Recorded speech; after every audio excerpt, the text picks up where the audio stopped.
Hey y'all, welcome to Strip Down with Marianne. I am Marianne. Thank you so much for joining us today. Let me start with my trigger warning. As always, my name is Marianne.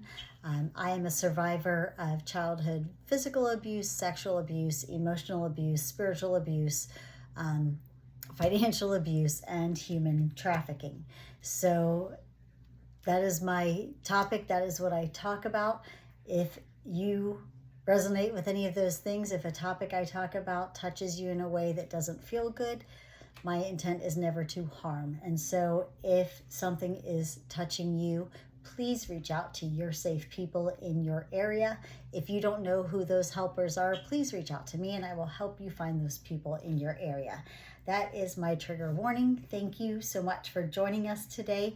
This is season 1, episode 5, y'all. And I'm saying it just like that because I am putting it out into this atmosphere that there will be a season 2. So welcome to this episode. Today we're going to talk about why do we do that, right? Why do we do that? Why do we do that? And so we're going to talk about over-adapted survival skills, okay? Over-adapted survival skills. Skills that we have, that all of us have, that help us survive. And maybe we did too much, okay? So that's what we're going to talk about today. For all of us, not just my survivor sisters and brothers, for all of us, right? The space is for all of us. This is a space for you if you identify as any of those things, and it's a space for you if you love someone who identifies as any of those things and you would like to understand us all more fully. And so all of us have survival skills ingrained in our person, given to us at birth, that protect us from danger. So y'all know I'm afraid of the water, right? I'm afraid of getting eaten by a shark. If I am in the water and a shark comes at me, some things are going to happen. It is the hypothalamic pituitary adrenal axis, okay?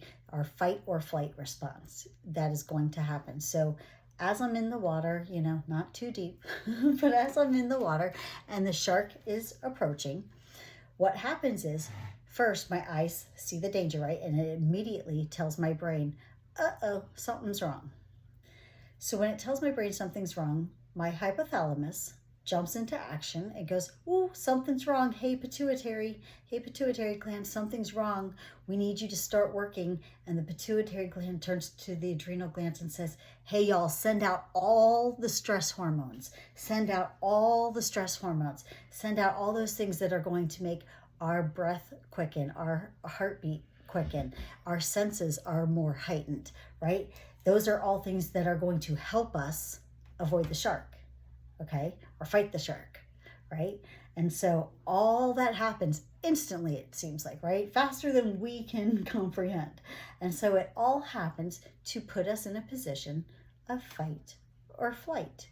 Am I going to bop this shark over the head, or am I going to swim away?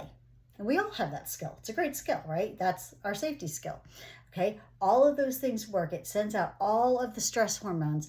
Our adrenal glands send those stress hormones and says, be ready, be ready, be ready, be ready, right? Danger's coming, danger, danger, be ready, be ready.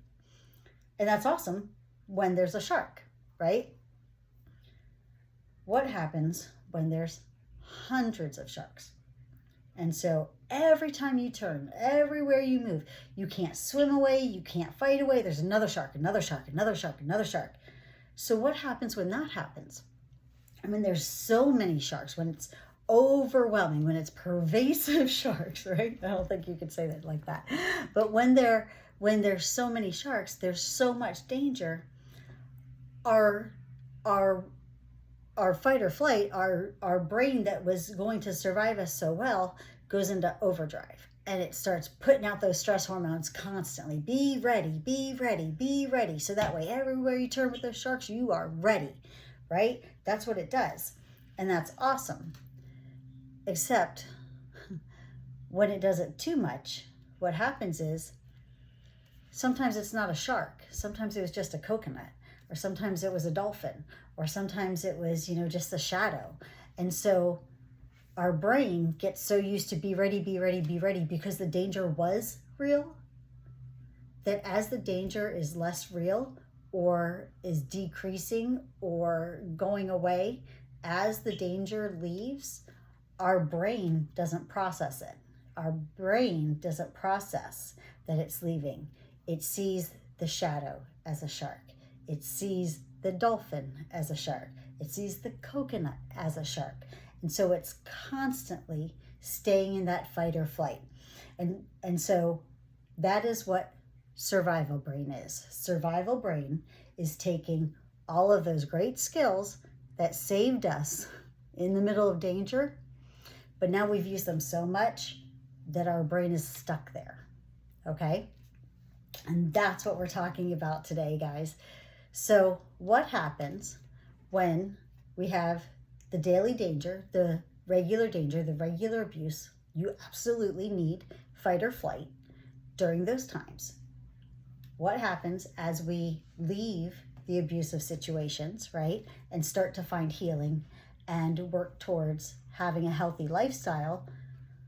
What happens with all of those adaptive responses? That's what they are called. They are the adaptive responses to danger that become over adaptive, meaning we've used them too much, right? How do we go from being over adaptive to finding the strength hidden within and utilizing that strength? You'll hear some people say they are maladaptive responses. This is my little disclaimer. Sure, okay, maladaptive just meaning that they're harmful. I don't disagree that they are harmful. However, I don't think that that clearly paints a picture of what those responses are in our brains. And I don't think it's fair to us to put a judgment label like maladaptive on responses that we didn't know, right? They happened without us picking and choosing. And so that's why we say over adaptive. They were adaptive responses, helpful responses. They got used too much, overused, over adaptive. And now we're going to find the strength or the skill that is within that response that we still need to this day. I keep saying fight or flight when we're talking about survival responses. Back in the day, we said there were two, fight, flight. And then people started doing more research and studying the brain more and understanding personalities and abuse more. And so we came up with all these other things. And some people will argue that there are 5 or 6 different responses. Possibly, probably, maybe more, who knows? We're going to talk about the 4 that are the most common right now, as we're doing this podcast, the 4 that are the most common. So fight, flight, freeze, and fawn is what we will talk about today. And first, for each of those, we're going to talk about what was that protective response? What was that adaptive response? What was the response that was necessary to save your ass, okay? And then how did it become over-adaptive? What does it look like, right? What does it look like when we've used it way too much? It's gotten too good for its own good. And then where is the strength that we have within that skill or behavior that we need to use today? That's where we're going to go with this. So buckle up, y'all. Here we go. Oh, I have a disclaimer for all of these before we get going. Not all responses are unhealthy, y'all. Okay, so if you know a survivor, love a survivor, these are for my non-survivor people. If you know one of us, love one of us, just because our response doesn't match what was normal in your world, it does not mean that it's an unhealthy response, okay? So please hear that. And survivors, please hear. Your responses might not look like other people's responses, and that's okay. As long as you're still being kind, respectful, loving, all of those things, right? Your responses might not look like other people's responses, and that's okay. But that is not a license to overuse the responses that you have, okay? Please hear that. Be responsible with your responses. Okay, that's my disclaimer for that. So let's jump in. Fight. My favorite one, right? I love a fighter. And please hear, I fall into all four categories. You probably do too. You might have one or two that you kind of lean to or more your go-tos, or it might be situational or personality based, like depending on who the other person's personality is. But we've probably all used all of them at some point. My fighters, right? My fighters. What do we look like when we were in the abuse? We are loud and we are aggressive, right? We're the ones fighting. While committing crimes might be something that happened during our abuse for a lot of us, we're probably the ringleader of the bunch, okay? So we were the ones that were always in your face, aggressive, curse you out at the drop of a hat, throw things, break things, fighters, okay? And literally fighting people, okay? That's our fighters. Awesome.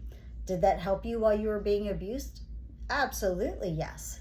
Absolutely yes. I can scare people away that way. I can maybe fight long enough to protect myself from other things. There are lots of reasons that fighting was good for me when I was in danger. What happens when it becomes over-adaptive? An over-adaptive fight response turns into someone who is unable to communicate effectively. Let me break that down for you. Perhaps you are so busy fighting that you're not listening to someone else, right? Perhaps you're so busy fighting that people cannot hear what you're saying, okay? Our ability to communicate for business, for relationships, for whatever it is important for our growth, right? And if we're so busy fighting everybody coming at us, for very good reason, we've had to, right? And maybe still have to in a lot of ways. That doesn't go away. But how we fight changes. How we fight changes. People can't hear us when we scream at them, even though that might have been our love language, right? Even though that might have been the normal language for us. Other people can't hear us. Where's the strength in this? I think you've already heard it. You're an advocate. You being loud and aggressive that saved your ass, you being willing to fight no matter who, no matter what, no matter where, right? Saved your butt.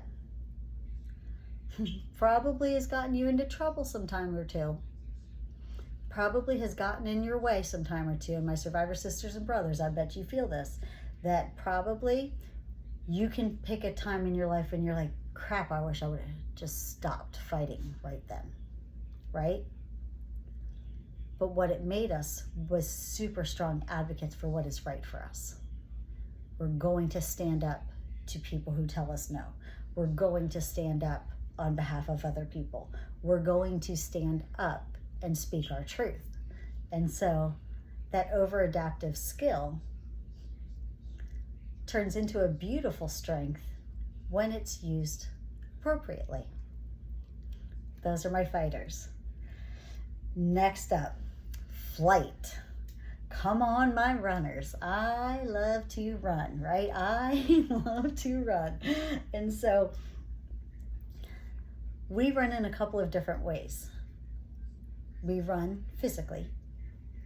That helps, right? If someone's abusing you, run away. Awesome. But we also run in our minds.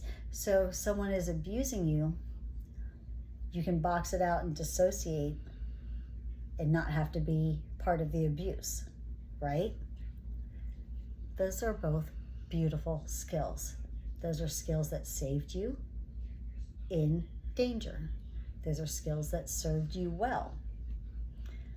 However, when we use those skills too much, when they become over-adaptive skills, what does that look like?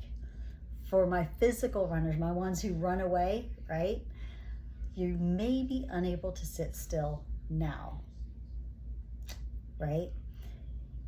That hurts us in relationships, that hurts us in work, that hurts us in a lot of ways. The inability to sit still, it hurts us in our healing, okay? the inability to sit. For my mind runners, that dissociation that really protected your brain, that was a beautiful gift from God that lets you be somewhere else when the abuse was happening. Over-adaptive, you miss out on your whole life because you're dissociating your life away. You miss out on all the beauty that is around now because you've gone somewhere else in your mind, right? What are the skills, the strengths that we get from being runners? Well, first, for my physical runners, you are adaptable. Yes, ma'am, yes, sir. If you can be at home where you are today and then at home where you are in someplace new tomorrow, that is adaptable. You are able to adapt to whatever change happens around you. That's amazing. For my dissociation people, for my mind runners, right? This is a yoga skill you have when reined in appropriately, right? The ability to allow everything to come in, but not attach to it and allow it to freely flow out again. That's a yoga skill. We teach that in meditation, right? We teach that in yoga, how to allow things happen in your brain, but not attend to them, allow them to simply dissipate and leave you just as they came to you. That's a beautiful skill that you have. That's an amazing strength that you have. My freezers, what does this look like? I know often if you're thinking in nature, like with the sharks, that I just quit moving, right? Sort of, yes. But it's a little bit more than that during abuse. My freezers, we're the ones who could be unnoticeable. It's not just that we didn't move, it's that we could almost shrink ourselves into a space where we weren't even noticed. We were able to blend in with what was happening around us so that the abuser wouldn't see us as easily, right? That's my freezers. And what a great skill you have. What a great skill you had during the danger, because that ability to shrink back and become almost invisible, holy moly, what a great skill when the abuser is on the rampage, right? What happens when you over-adapt that behavior, when that behavior becomes too good? You could be unable to use your voice, right? We can shrink ourselves so much that other people all talk over us. Other people are the ones who are heard. We are not able to speak up on our own behalf because we've shrunk ourselves so much, or we might not even know who we are because we've shrunk ourselves so much. But where's the strength in this? Boy, while you're shrinking back to make sure that nobody sees you, what you're doing during that time is seeing everything, right? You are so observant. Your brain was protecting you by being able to scope out a room, see all of the danger in it, and pull yourself completely out of it as quick as possible. What a great skill. How observant are you that you're able to take in all of that detail? And how amazing of a skill is that to be able to walk into a room and read a room and feel comfortable in situations because you were able to understand what was in the room. That is an amazing strength you have. And then finally, my fawners. My fawners. I know sometimes people think this might be the, oh my gosh, you're so wonderful, you're so great. And it can be, right? That is an effective skill quite often. But it's also that person who is just able to ingratiate themselves to others. It is that person who during the abuse might have been the love bomber, the I love you so much, make me special, right? In order to make the abuser love them more so that way the abuse would stop. Absolutely. It's also the person who became the partner of the abuser, right? And so that is someone who was able to make themselves indispensable to the abuser, almost make the abuser need you, right? That is that fawning skill, that fawning adaptive behavior. When it becomes over adaptive is when you are no longer able to say no. You are so busy making sure that everyone else is okay. You're so busy making sure that another shoe cannot drop that you don't take care of you. Okay? That's your over adaptive behavior. Where's your strength? Well, baby, you are helpful. You are likable. All of that you had that made abusers want to raise you up in the ranks or want to put you at the top of something, make you seem as if you're a partner in something, right? All of that means that you're helpful and that you're likable, that you have all those skills. That was amazing, that protected you back then, that now makes people like you better. It makes, that's one of these skills, one of these behaviors that come from survival skills that people actually enjoy, right? They don't enjoy the ones yelling at them. That's, well, I do, but most people don't enjoy that, right? Most people want the ones that are going to be helpful and likable. What a great skill and strength you have that came from your abuse. I want to say my disclaimer one more time, y'all. Just because someone has a response that you don't like or that is not in your norm, it does not mean that person is unhealthy. You don't get to decide that, okay? Leave that to the professionals. Thank you very much. So not all responses mean that someone is unhealthy. Some responses, even if they are aggressive or seem to be in either that adaptive or over adaptive category, not in the skill or strength category, even if it seems like a response is in one of those other categories, that does not mean that the person is unhealthy. There are 100% definite situations that require a heightened response, okay? Just because you are not having to survive for your life every single day like you used to, does not mean that there are not situations where you are surviving that need those survival skills in their original form, okay? So please hear that there are definite times in your life, not the life. There are definite, let me think who I'm talking to. There are definite times in each of our lives where we still need those survival skills that we might have used during abuse that will be necessary once again. It is our job as survivors always to make sure we're not in that over-adaptive category, that we are constantly striving for health, mental health, emotional health, physical health, and using those skills how they best serve us, right? Making sure that we're using them in a healthy way. That is our job that we have to do, okay? Y'all, this was a good one. I hope you enjoy this one as much as I did. I think everyone can take a little bit of something from this episode. I appreciate you joining me each and every week. I can't wait to see you back here next week. If you would like to continue this conversation, podcast drops every Friday. Please listen in. Please subscribe and share with your friends. Instagram is updated almost daily, right? You can reach out to me there. That is my name, my voice.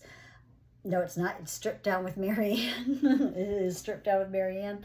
My website is mynamemyvoice.org.